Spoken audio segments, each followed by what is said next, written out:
Selamat siang, saudara-saudara yang dikasihi oleh Tuhan. Coba sekali lagi kasih tos sekeliling kita, katakan begini, saya yakin kamu pasti diberkati. Ya, silakan saudara-saudara.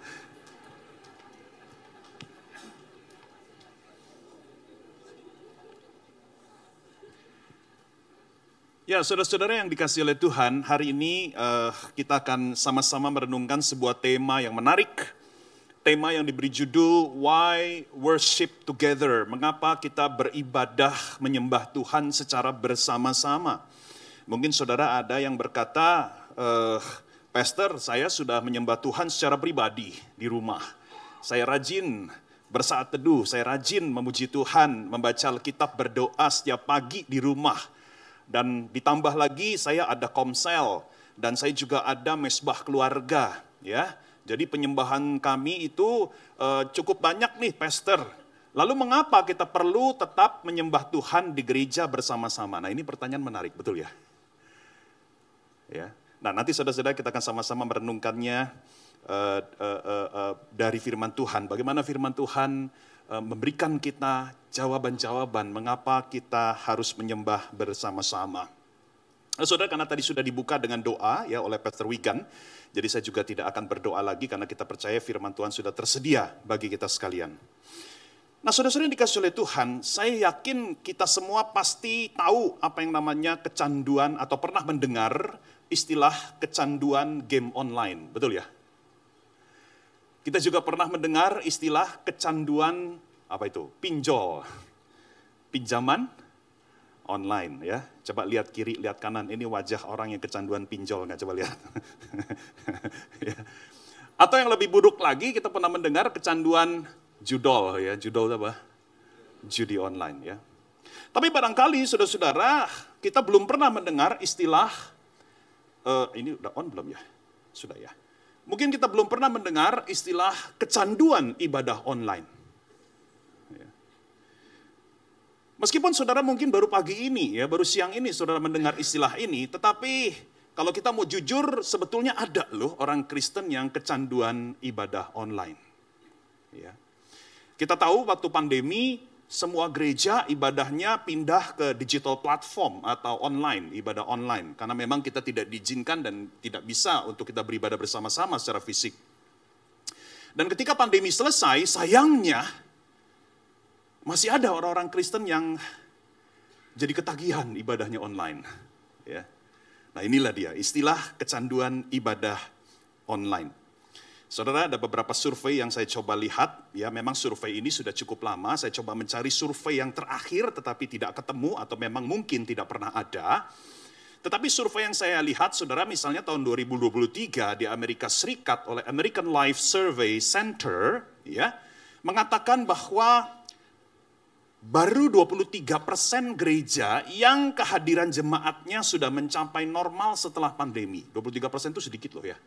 Berarti masih mayoritas yang kehadiran jemaatnya belum normal setelah pandemi. Ya. Dan yang terakhir kalau di Indonesia itu dari bilangan riset, ya, bilangan riset, ini tapi sudah agak lama, November tahun 2022, yang mengatakan rata-rata kehadiran ibadah umum itu masih 81%. Berarti masih ada 19% jemaat yang nggak tahu kemana ini. Ya. Dan kalau ibadah anak muda malah lebih kecil, yaitu 75% kehadirannya.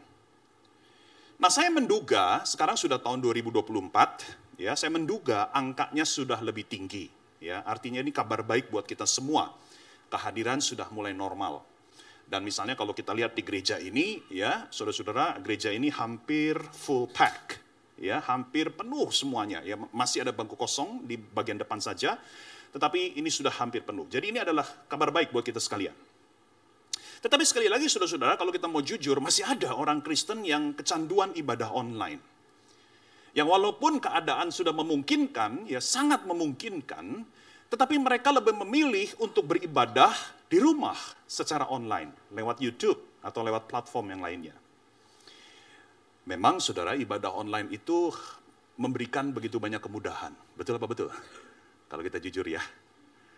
Ibadah online itu memberikan fleksibilitas yang sangat tinggi. Ya, kalau kita ibadah onsite, kita harus tahu jam 10 ibadahnya, kita sudah harus pergi dari jam 9, kalau rumah kita agak jauh, mungkin dari sebelum jam 9 kita sudah harus jalan. Tapi ibadah online enak, betul ya? Kapan aja kita bisa setel gitu ya. Tergantung convenient kita. Dan ibadah online itu juga saudara-saudara sangat menarik, kenapa? Karena kita bisa sambil melakukan yang lain-lain. Betul apa betul? Sambil ibadah, sambil goreng capcay, bisa nggak? Sangat bisa, saudara-saudara ya. Sambil ibadah, kita sambil shower ya, sambil di bathtub dan sebagainya sangat bisa, saudara-saudara ya. Dan ibadah online itu nyaris tidak ada cost. Kalau saudara ibadah onsite, saudara harus naik Grab, saudara harus apalagi ya siap-siap dan segala macam ya. Dan satu lagi saudara, kelebihan ibadah online, ini saya ngomongin kelebihan bukan berarti saya justru mengajak saudara untuk ibadah online ya. Saya cuma mau mengatakan bahwa ibadah online itu memang menggiurkan, tetapi at the end of the day saudara harus lihat bahwa itu bukan yang Tuhan kehendaki sebetulnya, itu bukan normatif, itu hanya alternatif. Ya. Nah kelebihan satu lagi ibadah online itu tahu nggak apa saudara? The control is in your hands. Kendalinya ada di tangan saudara. Saudara kalau ikut ibadah onsite, pengkhotbahnya nggak enak, pengkhotbahnya ngebosenin, saudara nggak bisa buat apa-apa, betul nggak? Saudara terpaksa harus duduk dan dengar, betul? Tapi kalau ibadah online, 5 menit saudara dengar, ya, itu dia, ya, waduh nggak enak pengkhotbahnya, ganti, gitu ya. Kayak di tukang pijit spa tertentu itu kan biasanya dikasih tahu ya, kalau 5 menit pertama Bapak nggak suka, boleh ganti, gitu ya. Terapisnya begitu ya. Bukan ngomong yang plus-plus loh saudara ya, jangan salah paham ya. Nah saudara-saudara demikianlah ya ibadah online. Ya ibadah online itu memang menggiurkan. Tetapi saudara-saudara saya ingin mengatakan secara tegas di awal ibadah ini, ya di awal khotbah ini, bahwa ibadah online itu sekali lagi bukan normatif. Normatif itu artinya apa sih? Bukan sesuatu yang seharusnya. Ibadah online itu adalah alternatif. Saudara mengerti ya? Alternatif itu artinya baru kita pakai kalau keadaan memang mendesak, kalau keadaan memang sulit. Misalnya kalau saudara sakit, terbaring, nggak bisa jalan, ya itu silakan ibadah online. Atau dalam kasus pandemi, itu jelas, kita nggak bisa beribadah onsite, kita harus beribadah online. Atau mungkin saudara lagi di luar kota, atau saudara lagi di pedalaman yang tidak ada gereja, gereja mungkin jauh sekali, sehingga saudara satu-satunya bisa beribadah lewat ibadah online. That's good, that's okay. Tetapi sekali lagi saudara-saudara itu bukan normatif. Nah saudara waktu saya menyiapkan khotbah ini, jujur di kepala saya membayangkan orang-orang Kristen yang masih kecanduan ibadah online. Ya, jadi saya berharap mungkin ada di antara saudara yang mengikuti ibadah online ya. Dan mendengar khotbah ini, biarlah firman Tuhan boleh berbicara secara khusus buat kita. Tetapi begini saudara-saudara, sebetulnya khotbah ini bukan hanya relevan bagi mereka yang masih kecanduan ibadah online. Mungkin saudara berkata, Pastor, saya tidak tuh ikut ibadah online, saya tiap minggu datang ibadah onsite di gereja ini, begitu ya.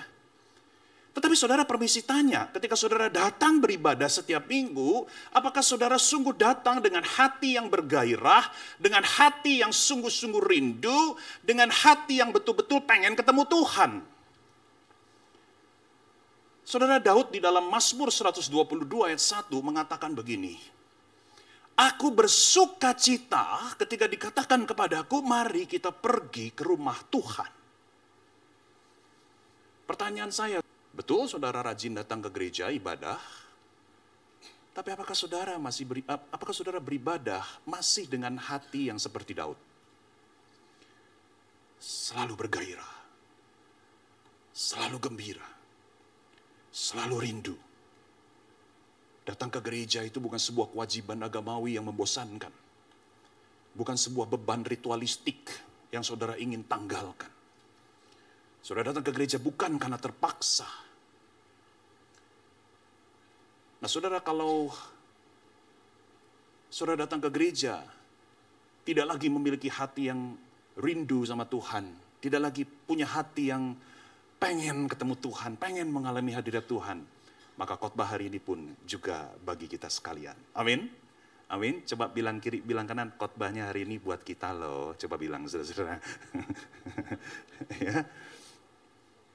Nah, saudara-saudara, mari kita buka firman Tuhan yang menjadi landasan dari khotbah kita, yaitu yang diambil dari Mazmur pasal 145 ayat 8 sampai yang ke-21. Tidak ada di screen, itu sebabnya saya mengajak saudara membuka Alkitab masing-masing.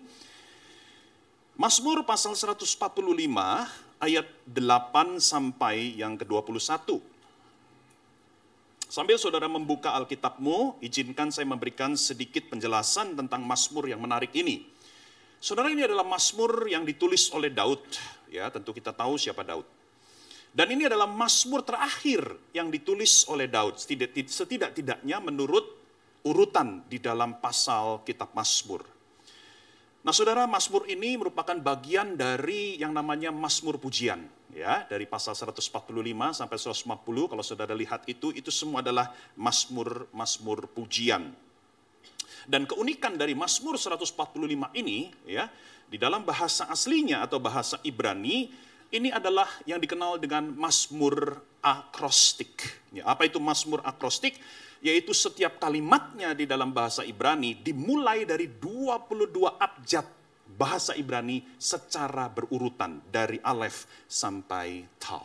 Ya, jadi ini sebuah karya puisi yang luar biasa sebetulnya kalau di dalam bahasa Ibrani.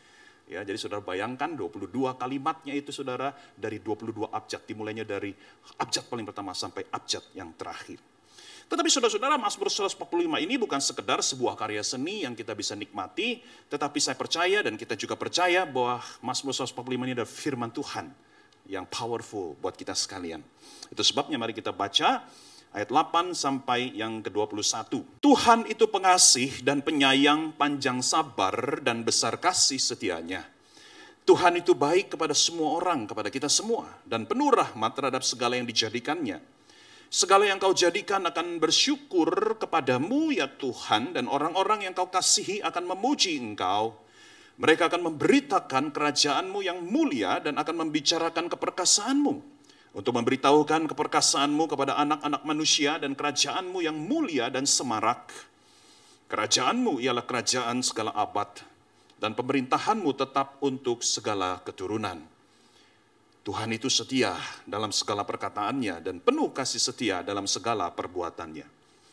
Tuhan itu penopang bagi semua orang yang jatuh dan penegak bagi semua orang yang tertunduk lesu. Mata semua makhluk menantikan engkau, dan engkau memberi mereka makanan pada waktunya. Engkau yang membuka tanganmu dan yang berkenan mengenyangkan segala yang hidup. Tuhan itu adil dalam segala jalannya dan penuh kasih setia dalam segala perbuatannya. Tuhan dekat pada setiap orang yang berseru kepadanya, pada setiap orang yang berseru kepadanya dengan setia. Ia memenuhi keinginan orang yang takut kepadanya, mendengarkan teriak mereka, minta tolong dan menyelamatkan mereka. Tuhan menjaga semua orang yang mengasihinya, tetapi semua orang fasik akan dibinasakannya. Mulutku hendak mengucapkan puji-pujian kepada Tuhan, dan hendaklah segala makhluk memuji namanya yang kudus untuk seterusnya dan selama-lamanya. Saudara tetap buka Alkitabmu pada bagian ini, karena renungan kita akan berdasarkan Mazmur pasal 145. Saudara, di dalam khotbah ini kita akan coba menjawab judul yang menjadi pertanyaan yang menjadi judul dari khotbah kita. Ya, why we worship together? Mengapa kita sebagai orang percaya perlu menyembah bersama-sama? Ya, sebetulnya kalau saya lengkapi pertanyaan itu bunyinya begini, saudara. Mengapa kita perlu beribadah bersama secara fisik? Ya, sebab kalau hanya berhenti di situ, berhenti tidak ada fisiknya, saudara mungkin bisa berargumen lagi. Ya kan di Zoom juga itu bersama-sama begitu ya. Ya kan, YouTube juga bersama-sama begitu ya. Itu sebabnya saya tambahkan. Oke? Mengapa kita harus beribadah bersama secara apa? Fisik, secara on-site. Bersama-sama hadir, bersama-sama memuji Tuhan. Ya, mengapa, saudara? Nah, saudara, kita akan coba jawab itu. Ya, jadi daging dari khotbah saya, saudara, adalah berusaha menjawab pertanyaan penting itu. Dan jawabannya ada 3. Ya, ada 3 alasan. Nah, bagi saudara yang terbiasa mencatat khotbah, saya kasih tahu dulu poin-poin besar saya. Silakan saudara tulis dulu ya. Ada 3 alasan mengapa kita perlu beribadah bersama secara fisik. Yang pertama, karena untuk kesenangan bagi Allah. ya, karena kesenangan bagi Allah. Yang kedua, kesaksian bagi sesama. Yang ketiga, kebaikan bagi kita. 3 poin. Oke? Kesenangan bagi Allah, kesaksian bagi sesama, dan yang terakhir apa? Kebaikan bagi saya dan saudara, kebaikan bagi kita. Mari segera kita mulai satu persatu. Yang pertama, why we worship together? Mengapa kita menyembah bersama-sama? Yang pertama, saudara, jawabannya adalah ini merupakan kesenangan bagi Allah. Sama-sama kita ucapkan kesenangan bagi Allah. Saudara, mari kita tengok ya ayat 10. Alasan pertama ini tersirat di dalam ayat yang ke-10. Di ayat yang ke-10, di kalimat yang terakhir dikatakan, orang-orang yang kau kasihi akan memuji engkau. Nah, perhatikan. Orang-orang yang engkau kasihi, ya ini bicara tentang umat Tuhan, bicara tentang kita, ya bukan sembarang orang-orang, bukan sembarang kelompok manusia, tetapi kita, anak-anak Tuhan, orang-orang yang kau kasihi akan memuji engkau. Saudara-saudara, terjemahan bahasa Indonesia memang memakai kata memuji. Tetapi yang menarik kalau saudara baca di dalam bahasa asli atau bahasa Ibrani, kata yang dipakai itu lebih tepat diterjemahkannya adalah memberkati. Itu sebabnya di dalam beberapa Alkitab bahasa Inggris itu dipakai kata bless you. The ones, ya, mereka-mereka yang dikasihi Tuhan, ya, yang engkau kasihi, will bless you, ya, akan memberkati engkau, Tuhan. Nah, saudara, apa artinya kita memberkati Tuhan? Biasanya yang kita tahu Tuhan memberkati kita, betul nggak ya? Ya, Tuhan memberkati kita itu gampang dimengerti, betul ya? Tapi kenapa dikatakan kita memberkati Tuhan? Nah, saudara, di dalam Perjanjian Lama, istilah memberkati Tuhan, ya, kita memberkati Tuhan, itu bukan berarti Tuhan itu butuh sesuatu dari kita. Bukan ya. Bukan. Bukan berarti kita lebih tinggi dari Tuhan, gitu ya. Apa artinya kita memberkati Tuhan? Simple, sederhana. Memberkati Tuhan itu artinya, saudara-saudara, kita itu menghormati dan menyenangkan Allah melalui segala cara yang kita bisa. Itu artinya memberkati Tuhan. Ya. Sekali lagi saya ulangi. Apa artinya memberkati Tuhan? Memberkati Tuhan itu artinya kita berusaha menghormati dan menyenangkan Allah melalui segala cara yang we can do, yang kita bisa.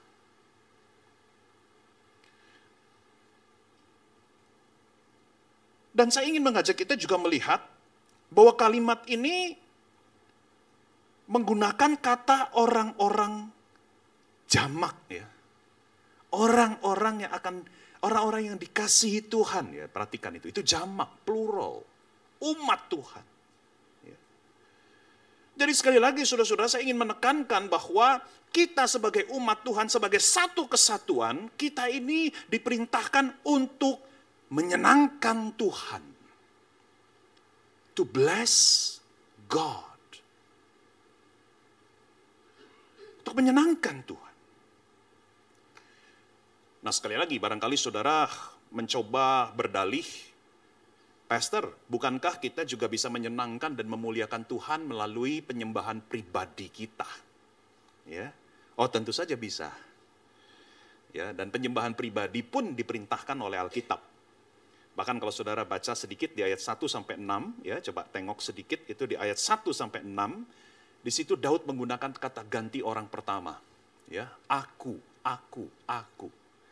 Ya, jadi di ayat 1 sampai 6 itu bicara tentang personal worship, tentang penyembahan pribadi yang dilakukan oleh Daud.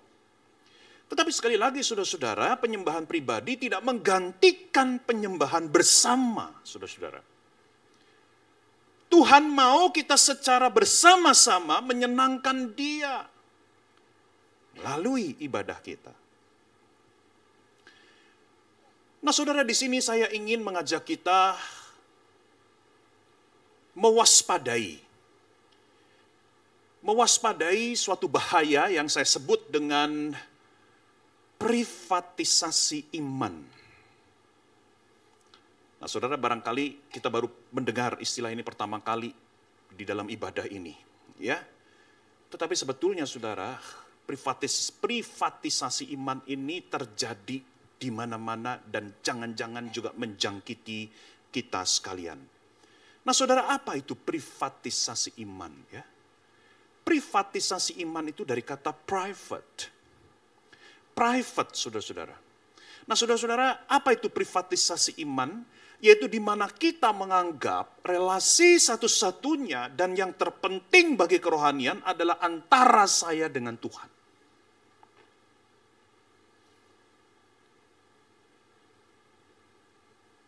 Dan saudara tahu, ini bahaya kalau saudara menganggap demikian. Ini tidak alkitabiah. Tentu saja, kita punya relasi pribadi dengan Tuhan. Tetapi saudara, jangan pernah engkau berpikir bahwa relasi saya pribadi dengan Tuhan itu satu-satunya yang terpenting. Ya. Saudara-saudara, kita sering mengeluh bahwa zaman sekarang ini budaya individualisme itu sangat tinggi. Betul ya? Tetapi tanpa kita sadari, seringkali semangat individualisme itu juga masuk ke dalam iman Kristen itu. Dan tanpa kita sadar, kita juga sudah mempraktekkan, ya, budaya individualisme itu di dalam kekristenan. Di dalam apa yang disebut dengan privatisasi iman itu. Sudah banyak orang Kristen memiliki doktrin keselamatan yang kurang tepat. Ya. Seringkali kita meyakini bahwa keselamatan itu hanya bicara saya pribadi, ya, diselamatkan oleh Tuhan, ya, dari maut menuju kekekalan, dari kerajaan gelap ke dalam kerajaan Tuhan. Kita berpikir bahwa keselamatan itu urusan saya pribadi dengan Tuhan. Ya. Nah, saudara, ini keliru. Sebetulnya keselamatan itu bukan sekedar bicara dirimu yang diselamatkan oleh Tuhan, tapi Tuhan menyelamatkan engkau untuk engkau ditenggelamkan, dimasukkan ke dalam yang namanya umat Tuhan. Amin. Amin. Saudara mengerti saya maksud? Saya bantu saudara dengan ilustrasi begini. Seringkali kita punya doktrin keselamatan ala karaoke. Saudara pernah karaoke, pernah? Saudara kalau karaoke, masuk ke tempat karaoke, apa yang terjadi? Saudara daftar, saudara bayar, betul ya? Lalu setelah itu saudara dibawa ke dalam ruangan khusus, betul? Dan setiap orang itu punya ruangan sendiri-sendiri, betul? Ruangan private, ya kan? Yang mana saudara mau nyanyi apa, terserah deh. Tetangga lu nggak akan ganggu dan tetangga lu juga nggak akan pusing dengan lu, betul? Saudara mau nyanyi lagu dangdut, saudara mau guling-gulingan di situ, terserah. Karena saudara sudah bayar dan kamar itu, ruangan itu menjadi hak saudara untuk sekian jam. Ngerti yang saya maksud? Saudara, seringkali kita orang Kristen itu punya pemahaman doktrin keselamatan ala karaoke. Seolah-olah saya diselamatkan Tuhan, that's it, saya punya ruangan sendiri. Ya. Pak Wigan diselamatkan Tuhan, that's it, Pak Wigan punya ruangan sendiri. Ya. Dan seolah-olah kita tidak terkoneksi satu dengan yang lain, sesama orang yang diselamatkan Tuhan. Itu namanya keselamatan ala karaoke. Sebetulnya saudara, keselamatan yang alkitabiah itu lebih tepat digambarkan seperti paduan suara. Ya. Walaupun saudara tidak pernah terlibat dalam paduan suara, tapi saya yakin saudara bisa menduga betapa paduan suara itu satu dengan yang lain anggotanya saling membutuhkan. Betul apa enggak? Iya kan? Paduan suara itu terdiri dari beberapa kategori suara, sopran, alto, tenor, bass. Sekalipun sopran yang sering pegang melodi gitu ya, seakan-akan dia bisa berdiri sendiri, tetapi dia tidak akan menjadi indah kalau tidak ada alto, tenor, bass. Betul? Saudara, di dalam paduan suara, setiap orang saling membutuhkan. Setiap orang saling berinteraksi. Setiap orang saling membuat yang lainnya menjadi lebih indah. Ada relasi, ada koneksi. Nah saudara, seharusnya itulah doktrin keselamatan yang kita miliki. Doktrin keselamatan ala paduan suara. Bahwa seorang Jimmy Setiawan ketika diselamatkan, dia bukan untuk hidup sendiri. Tetapi dia harus hidup bersama dengan saudara-saudara seiman lainnya. Di dalam interaksi, di dalam relasi yang kuat. Nah saudara-saudara, dalam ibadah, kita itu bukan kerumunan, tetapi kita adalah komunitas. Coba sama-sama katakan, bukan kerumunan. Sama-sama katakan, kita adalah komunitas. Saudara tahu bedanya kerumunan sama komunitas? Tahu bedanya? Kerumunan itu kalau kayak saudara naik bus atau naik pesawat. Itu yang naik itu kerumunan. Oke? Sama-sama ada di satu tempat yang sama, di waktu yang sama, mungkin tujuannya juga sama, ya. Misalnya kalau saudara naik pesawat kan sama-sama ke Surabaya, misalnya gitu kan. Tetapi tidak ada koneksi satu dengan yang lain. Tidak ada kepedulian satu dengan yang lain. Cuek satu dengan yang lain. Betul apa betul? Saudara, kalau di pesawat, kalau di mobil, kalau di bus, itu bisa kerumunan. Justru akan sangat aneh kalau saudara naik pesawat, saudara kenalan dengan semua orang di situ, betul ya? Saudara akan langsung viral itu. Ya. Tetapi di dalam ibadah, di dalam gereja, ya, saudara tidak bisa hanya berfungsi sebagai kerumunan. No. Itu bukan yang Tuhan kehendaki bagi kita. Ada berapa ratus orang di sini, ini bukan kerumunan. This is not a crowd. If you think it is a crowd, saudara tidak sedang selaras dengan kehendak Tuhan. You are community. Dan sebagai sebuah komunitas, saudara harus ada ikatan. Saudara harus ada kepedulian, saudara harus ada interaksi. Saudara bukan kerumunan yang tujuannya aja sama beribadah, tapi setelah itu that's it, pulang. Ya, gak ada ikatan batin satu dengan yang lain. Permisi tanya deh, saya kasih saudara tes simple. Saudara tahu nggak nama di sekeliling saudara? Nggak usah jauh-jauh, kiri, depan, kanan, ya, belakang, tahu nggak namanya? Nah, kalau tahu, puji Tuhan. Tahu hobinya? Nah, saudara-saudara mungkin di sini kita bertanya, ya apa hubungannya dengan ibadah? Ya. Oh, sangat erat.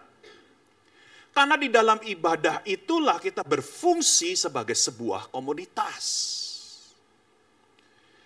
Kenapa kita perlu menyembah bersama-sama, saudara-saudara? Karena memang penyembahan komunal itu menyenangkan Tuhan. Saya kasih ilustrasi lagi. Seperti orang tua. Siapa di sini yang udah jadi orang tua, yang punya anak? Boleh angkat tangan yang tinggi? Angkat tangan yang tinggi yang udah jadi orang tua, papa mama, ya cukup banyak. Saudara bayangkan kita sebagai orang tua, kita punya anak ya, beberapa anak gitu ya. Tentu kita rindu bukan? Ya. Ini khususnya kalau anak sudah gede-gede ya, kalau mereka sudah punya keluarga sendiri-sendiri, mereka sudah tinggal terpisah dengan kita. Tentu kita sebagai orang tua kita rindu ada saat-saat di mana mereka berkumpul di rumah kita, betul nggak? Ya, entah itu di hari Imlek, entah di hari ulang tahun kita, entah di hari-hari raya yang istimewa lainnya. Kita rindu anak-anak kita itu datang secara fisik, betul nggak? Bayangin gini deh, kalau saudara orang tua, saudara ulang tahun, begitu ya. Lalu di hari ulang tahun saudara-saudara, anak-anakmu cuma telepon.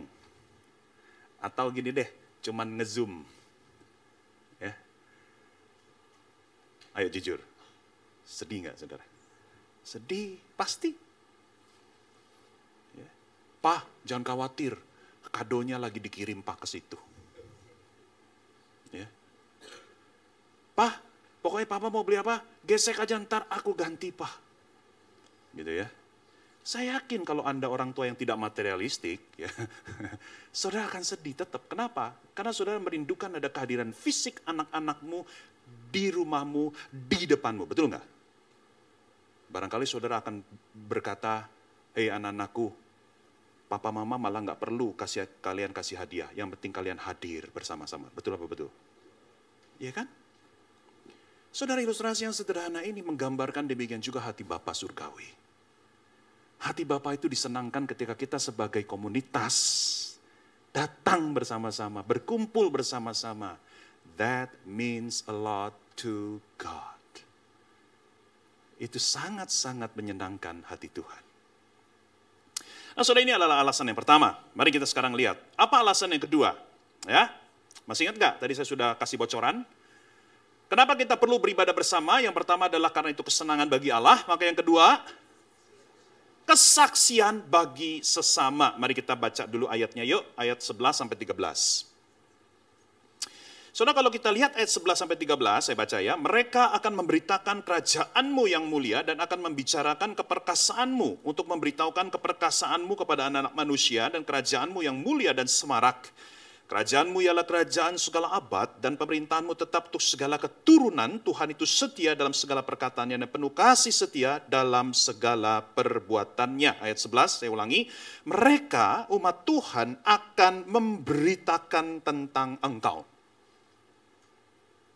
Saudara, kalau kita baca ayat 11 sampai 13 ini, ya, kita mendapatkan bayangan seolah-olah orang Israel pada zaman itu mereka keluar ber-PI. Mereka keluar, datengin tetangganya yang bukan orang Israel, yang bukan orang Yahudi, lalu mereka PI, mereka mengabarkan tentang Tuhan, tentang Yahweh di situ, mereka ceritain tentang hukum Taurat di situ dan sebagainya. Tapi itu bayangan yang salah. Saudara, pada zaman dulu, zaman Israel kuno, mereka tidak mengenal yang disebut dengan penginjilan seperti kita orang Kristen modern. Ya, di mana kita ngobrol sama tetangga yang belum percaya, kita cerita tentang Yesus, kita ngobrol sama teman di kantor, kita beritakan Injil kepada dia.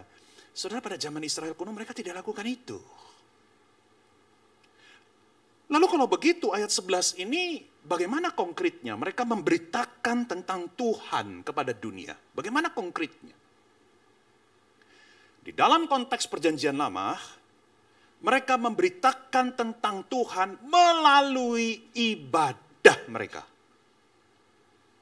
Melalui ibadah. Melalui penyembahan yang mereka lakukan bersama-sama di bait suci. Ibadah itu menjadi cara terpenting umat Tuhan menceritakan, menyampaikan, memberitakan siapa Tuhan bagi dunia ini. Nah, saudara, prinsip yang sama ini harus kita pegang juga di dalam ibadah kita saat ini. Ya, bahwa ibadah kita di gereja itu juga merupakan sebuah cara kita menyatakan, menceritakan siapa Tuhan kepada dunia ini. Nah, saudara-saudara, kita mesti sadar begini, bahwa ibadah gereja adalah sesuatu yang terbuka untuk siapapun datang. Setuju nggak? Setuju ya? Gereja itu bukan klub sosial yang hanya bisa masuk kalau member. Kayak tempat gym. Iya kan? Masuk kalau saudara bisa kasih barcode atau kasih kartu. Betul ya? Enggak kan? Di sini enggak kan? Gereja itu harus terbuka. Itu hakikat gereja. Dia harus terbuka kepada siapapun yang mau datang. Gereja itu harus hospitable. Gereja itu harus membuka dirinya bagi siapapun yang datang dan tidak boleh ada diskriminasi. Itu sebabnya saudara mesti expect, saudara mesti siap, ya, saudara harus siap bahwa ada orang yang belum percaya bisa jadi datang ke ibadah gereja kita. Saudara ngerti yang saya maksud? Karena gereja itu terbuka buat siapapun, berarti saudara harus expect bahwa akan ada orang yang belum percaya bisa jadi hadir di gereja kita. Ngerti ya maksud saya? Ya entahlah orang yang belum percaya itu karena diajak sama salah satu jemaat di sini gitu ya. Atau mungkin memang dia inisiatif datang sendiri ke sini. Oke? Nah maka dengan demikian saudara-saudara kita perlu mengerti bahwa ibadah kita itu menjadi cara untuk menyampaikan siapa Tuhan kepada dia itu yang belum percaya itu. Ya. Dan ibadah itu bukan sekedar kita menceritakan tentang Tuhan, tetapi ibadah itu memperagakan siapa Tuhan. Tuhan itu roh, dia nggak kelihatan. Setuju? Nah pertanyaannya bagaimana kita tahu Tuhan itu besar? Bagaimana kita tahu bahwa Tuhan itu mulia? Bagaimana kita tahu Tuhan itu amazing? Kalau Tuhan itu roh. Gimana saudara? Jawabannya adalah melalui penyembahan kita.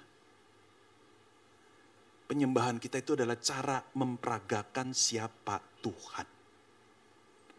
Jadi kalau saudara engkau menyembah Tuhan dengan cara yang loyo, dengan cara yang asal-asalan, dengan cara yang sembarangan, saudara-saudara, our worship become bad promotion about God. Ibadah kita menjadi promosi yang jelek tentang siapa Tuhan. Saudara mengerti yang saya maksud? Orang yang tidak percaya ketika melihat penyembahan gereja ini yang lemah, yang buruk, orang yang tidak percaya akan segera menyimpulkan, wah Tuhannya orang Kristen mah nggak keren. Itu buktinya orang-orang Kristennya pada menyembahnya dengan cara yang lemah, dengan cara yang loyo itu. Nah saudara sebelum saya lanjutkan, saya ingin mengatakan begini, penyembahan kita tidak mengubah kebesaran Allah. Jadi saudara jangan salah paham. Ya, penyembahan kita yang loyo, penyembahan kita yang kurang sungguh-sungguh, penyembahan kita yang sembarangan, itu tidak mengurangi sedikit pun kemuliaan, kebesaran Tuhan. Amin. Tuhan itu udah dari sononya maha besar, maha agung, maha mulia, maha suci. And whatever you do, itu tidak sama sekali menguranginya. Tetapi, nah ini kata tetapinya saudara mesti perhatiin selanjutnya nih ya. Tetapi penyembahan kita bisa mempengaruhi pandangan orang-orang yang hadir dalam ibadah tentang kebesaran Allah. Nah ini yang gawat. Ya. Jadi saudara mesti menyadari cara penyembahanmu di tempat ini itu bisa berdampak loh. Saudara jangan ignorant. Ya, saudara jangan mulai hari ini ya, jangan berpikir bahwa apa yang kau lakukan atau apa yang tidak engkau lakukan itu seolah-olah tidak ada efeknya. No, hari ini mari kita sadari, itu ada efeknya. Sekali lagi mari kita bayangkan kalau ada orang yang tidak percaya datang ke gereja ini, beribadah di gereja ini, lalu melihat penyembahan kita yang lemah, maka sebetulnya yang kita sedang lakukan, kita sedang mengatakan, hey, Christianity is not interesting. Saudara sedang menyatakan kepada orang yang belum percaya itu, hey, our God is not awesome. Look the way we worship Him. Asal-asalan, main games, main handphone, datang terlambat. Saudara-saudara, tadi waktu saya datang ke sini 10 menit sebelum jam 10. Waktu saya datang ruangan ini dingin. Tapi setelah 10-15 menit ibadah dimulai, saya mulai merasa hangat, ya kan? Saya lagi pikir apa jaket saya gitu ya. Tapi ternyata waktu saya nengok ke belakang, karena orangnya menjadi banyak. Tentu saya senang orangnya menjadi banyak. Tetapi pertanyaan saya 15 menit pertama pada kemana tuh orang?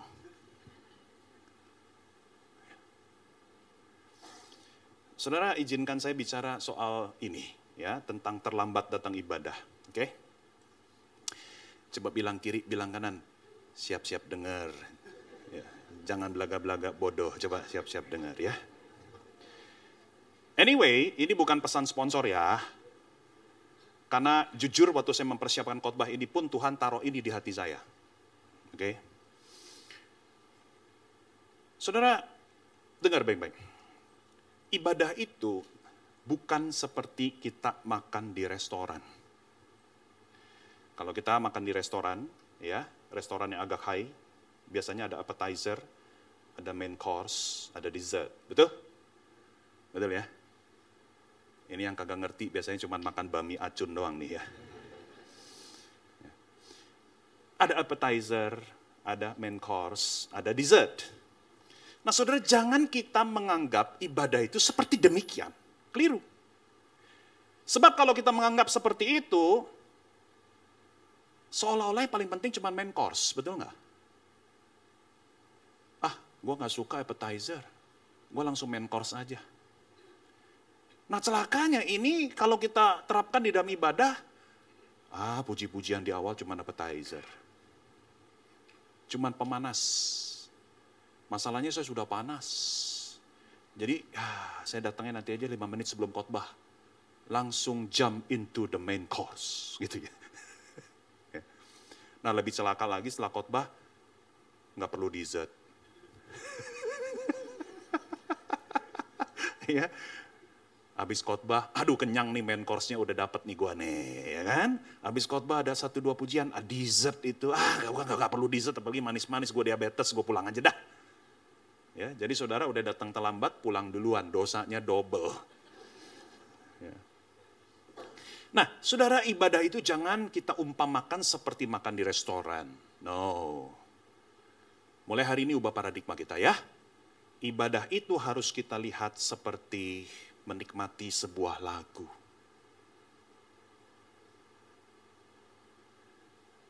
Saudara di sini suka musik? Coba yang suka musik angkat tangan. Suka musik? Saya yakin hampir semua suka musik lah. Atau kalau saudara nggak suka musik, suka nonton film? Suka ya? Suka baca novel? Ya enggak, tapi ada beberapa yang suka juga ya. Sami mawon, sama ya. Musik, menikmati novel, menikmati apa tadi? Film. Saudara, kalau kita menikmati musik, nggak ada orang menikmati musik itu, gue mau langsung setel di tengah-tengah aja deh.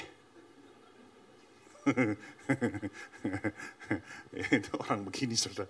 Nggak ada orang, ya mau denger lagu siapa misalnya. Lagu siapa sih yang lagi ngetop-ngetop nih sekarang? Lagu sekuler? Ya misalnya lagunya siapa itu? Lagu Korea, apa itu boy band. Saya nggak ngikutin sih, sorry ya. Saya soalnya musik klasik, saudara ya.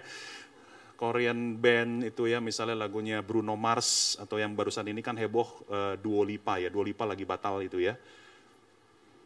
Benar kan Dua Lipa ya? Betul ya, saya takut salah ngomong. Saudara, di mana-mana kalau kita dengar lagu itu pasti dari awal sampai akhir, betul nggak sih? Halo, betul nggak?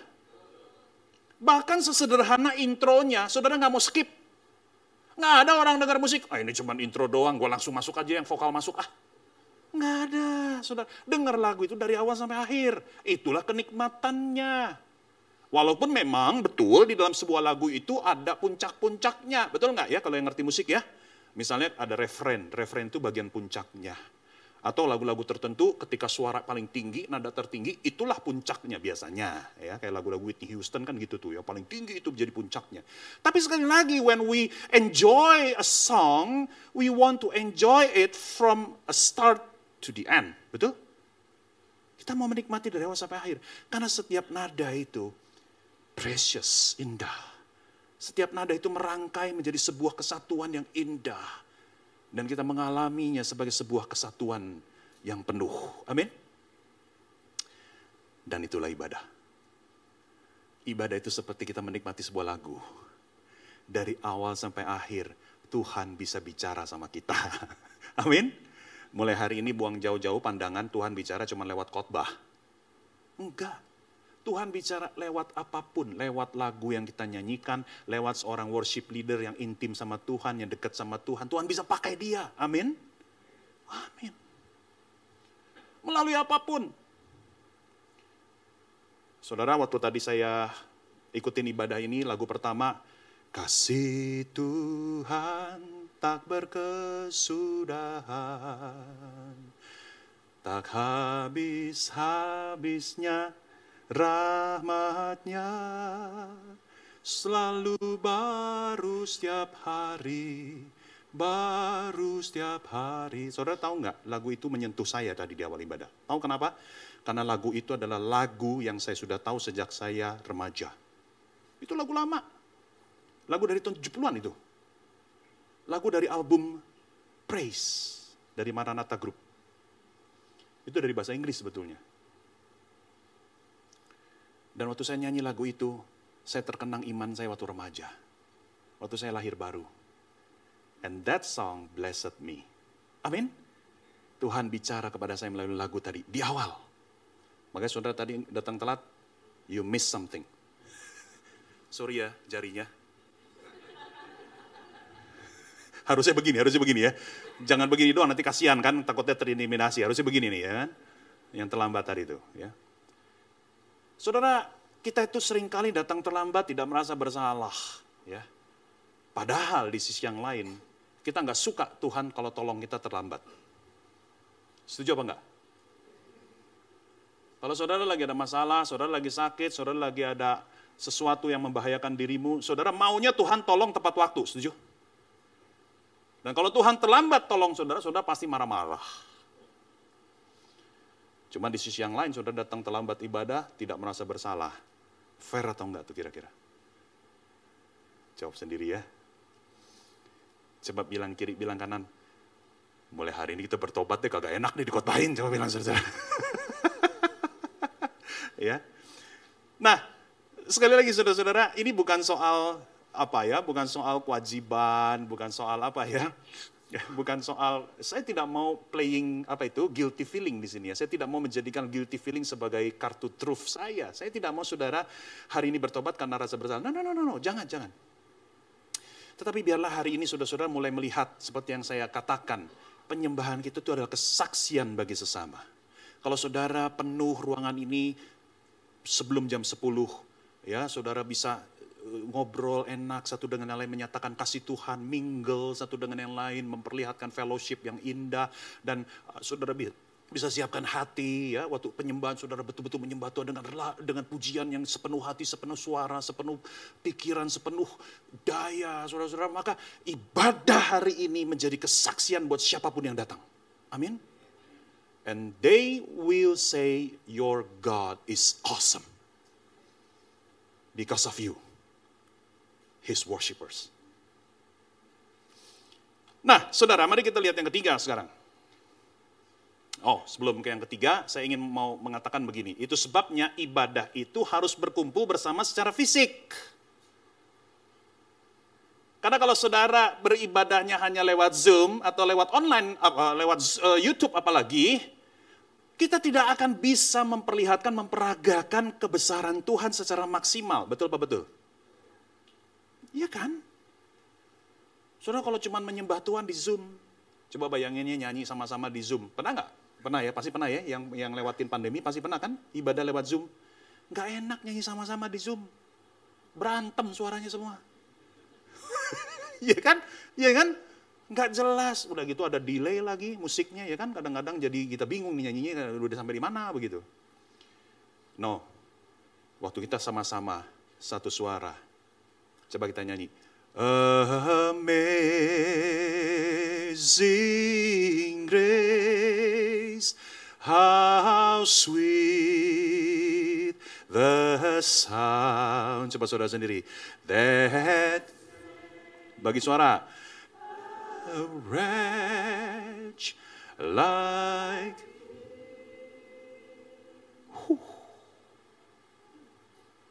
Saudara, ketika kita nyanyi sama-sama secara fisik, ini akan menjadi kesaksian yang powerful buat orang-orang tidak percaya yang kebetulan hadir di gereja kita. Amin.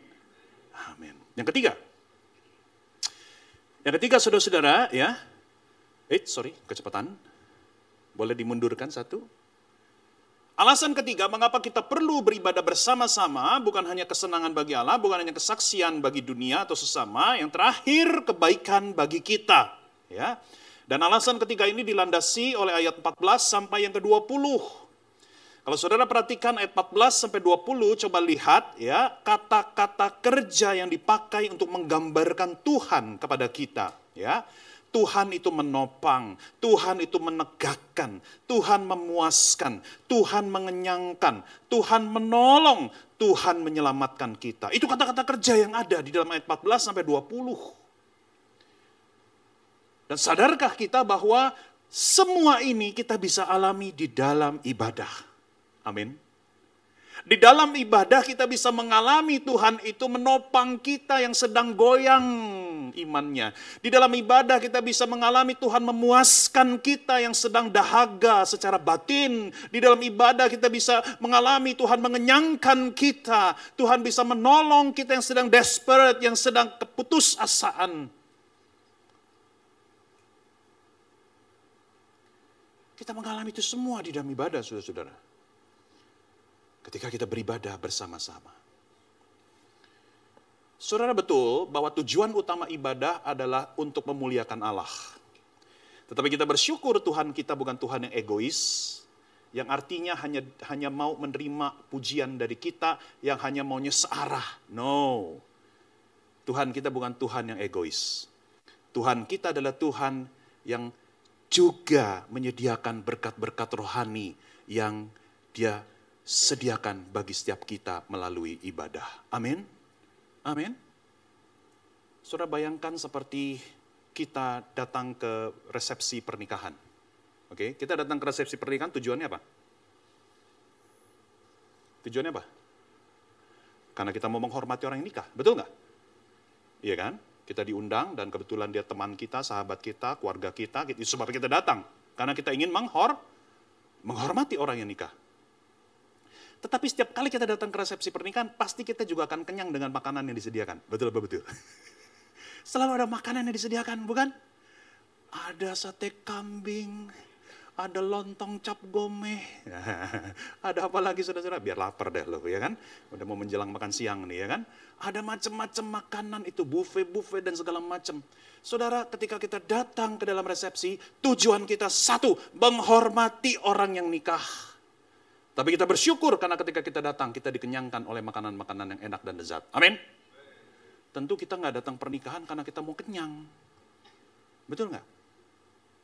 Kita datang pernikahan pertama-tama menunjukkan kasih kita kepada orang yang menikah. Tapi kita bersyukur karena kita dikenyangkan dengan makanan enak. Begitu juga dengan ibadah. Saat kita datang beribadah, tujuan utama kita apa? Memuliakan Tuhan. Tetapi di saat yang sama, kita mengalami berkat-berkat rohani yang Tuhan sediakan di dalam ibadah. Wow. Nah, saudara-saudara yang dikasih oleh Tuhan. Oke. Richard Foster pernah mengatakan begini.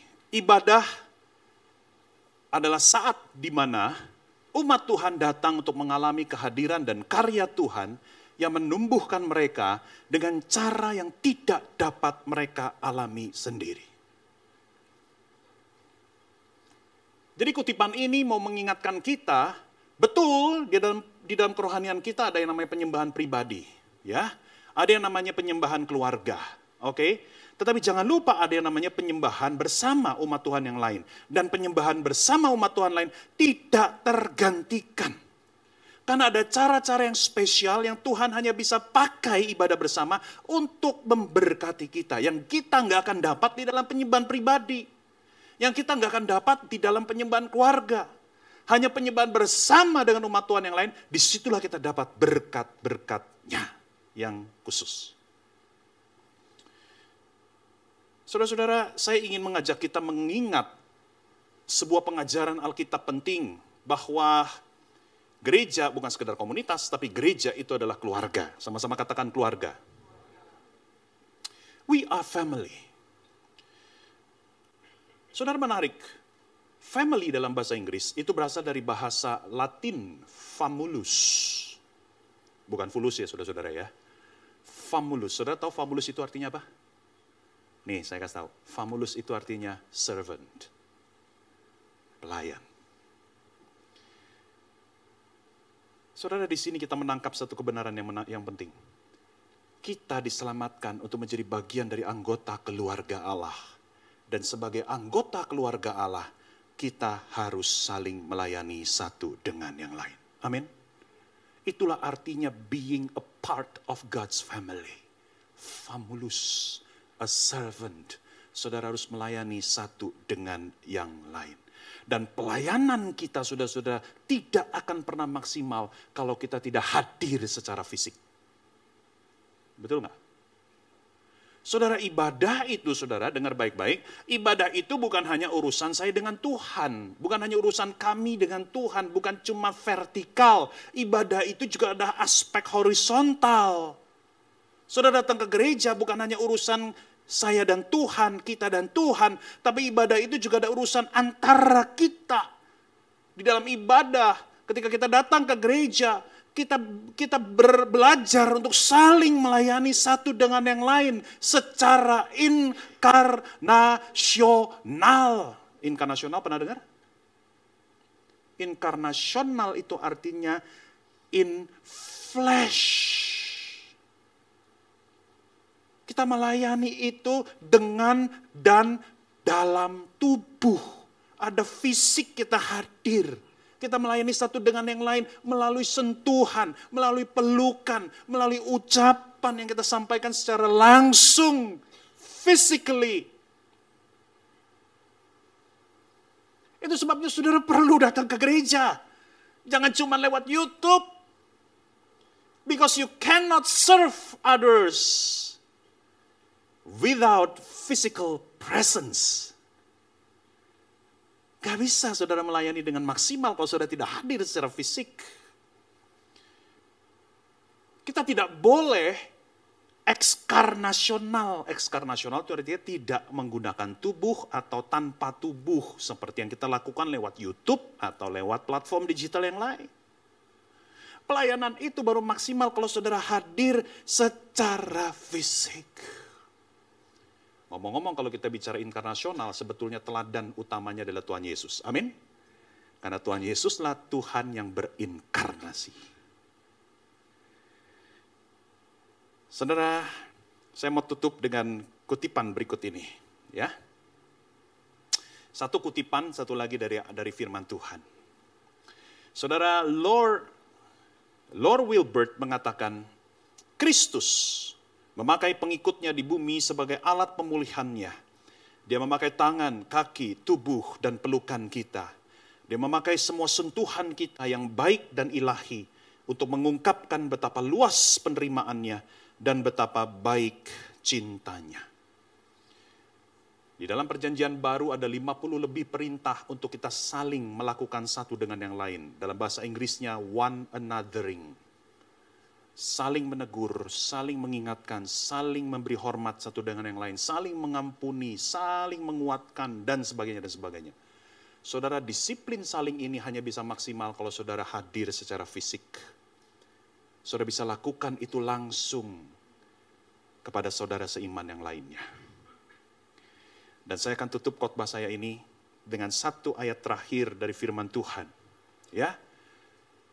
Jadi mari kita ulangi dulu, kenapa kita perlu menyembah bersama-sama? Karena kesenangan bagi Allah, karena kesaksian bagi sesama, karena kebaikan bagi kita, di mana kita bisa saling melayani secara direct, secara maksimal satu dengan yang lain.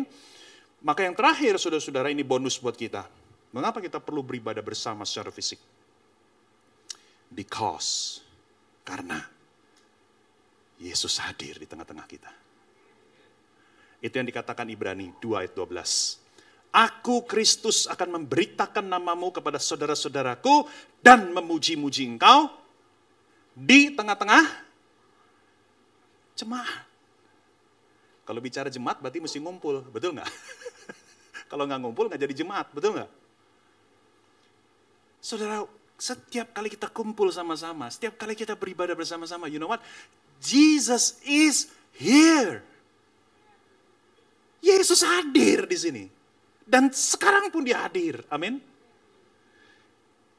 Artinya apa saudara? Artinya ketika Yesus ada di antara kita, dia bukan hanya menikmati suasana nyanyian penyembahan kita, tapi dia juga bersama-sama kita ikut menyembah Sang Bapa yang dia cintai itu.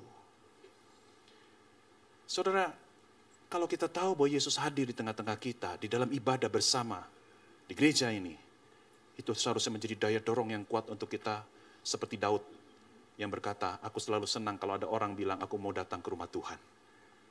Because I know I will meet my Savior, my Redeemer, Jesus. Amin.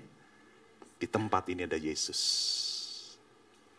Saudara, kalau di tempat ini ada bintang film, ada selebriti yang saudara suka, saya yakin saudara nggak mau datang terlambat. Betul nggak? Bahkan saudara mau duduk paling depan, betul nggak? Nggak perlu lagi tadi Bapak ingetin bahwa harus datang-datang ke depan. Kalau ada selebriti di sini, pasti maunya duduk paling depan. Kapan lagi VIP nggak usah bayar? Iya kan?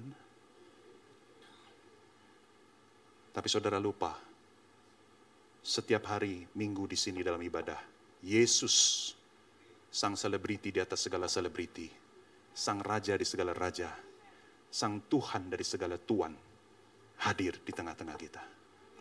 Mari kita tundukkan kepala kita berdoa.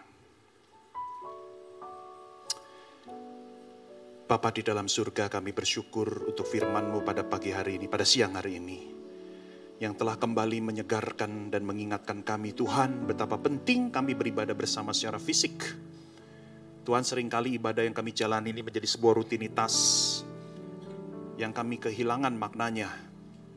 Kami tidak lagi tahu apa tujuannya. Tapi hari ini kami bersyukur Tuhan, firman-Mu menolong kami kembali menangkap apa yang menjadi makna, tujuan, esensi dari ibadah bersama sebagai umat Tuhan. Terima kasih Tuhan, biarlah apa yang kami lakukan tiap minggu di sini bukan sekedar kami memenuhi kewajiban agamawi, tapi kami boleh menjadi umat Tuhan yang menyenangkan Tuhan melalui ibadah kami yang bersama-sama ini. Melalui ibadah kami tiap minggu di sini Tuhan, kami boleh memperagakan siapa Tuhan kepada orang-orang lain yang kebetulan datang ke dalam gedung gereja kami ini. Dan di dalam ibadah ini Tuhan, kami menikmati berkat-berkat Tuhan. Kami boleh belajar saling melayani satu dengan yang lain secara maksimal. Terima kasih Tuhan, berkati gereja ini. Kami bersyukur hanya di dalam nama Tuhan Yesus. Kami semua sudah berdoa. Sama-sama orang percaya katakan.